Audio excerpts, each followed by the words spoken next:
So you spoke about vaccines and the COVID-19 vaccine. How would you respond to accusations about you misusing your platform and purporting misinformation during the COVID-19 pandemic, including speaking against the COVID vaccine and speculating about deaths caused by it, and being briefly banned from Twitter for claiming that hydroxychloroquine was 100% effective in treating the virus? Well, I'm back on Twitter now, thankfully. New ownership. I appreciate the question. Has anyone asked our public health leaders that question? Will they apologize for everything they got wrong? The lockdowns were completely unnecessary. They should never have happened. And the young people of the West lost proms, graduation, whatever equivalent you have here in the UK, for no good reason whatsoever.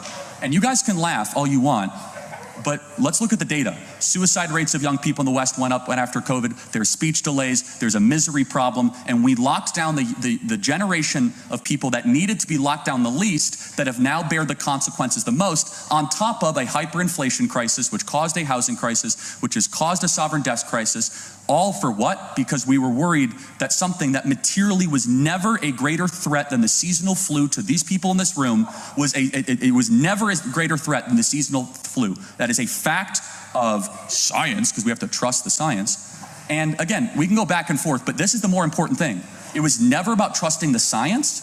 It was about trusting the scientists that confirm this view. There is something called the Barrington Declaration. If you don't know what this is, all of you have a moral obligation to know what it is. The Barrington Declaration was thousands of scientists from around the world that said these lockdowns are doing more harm than good. And the one thing that we never talked about through all of this, that now the pharma companies magically discovered after they were able to proliferate a vaccine, is early interventions. Is the fact that if you catch COVID early, what is your vitamin D level? Let's have a serious conversation about whether or not you're chronically overweight. In my country, we are a fat country. We're good at a lot of things. We're also really good at gaining weight. Why didn't we also say to the American people, and be honest, if you are 50 pounds overweight, you have a much higher likelihood of dying of COVID? Well, that would be considered to be politically insensitive in America. So how do I respond to critics? Honestly, I'm proud of the work that we did during COVID. I opposed the lockdowns from the beginning. We talked about early interventions. We platformed people that were right all along. And meanwhile, the people that got the most important public policy questions of our time wrong have never felt any sort of criticism. They've never actually faced justice. And I think we, the people of the West, deserve an apology from our leaders for all the suffering that they inflicted on the young people of both our countries.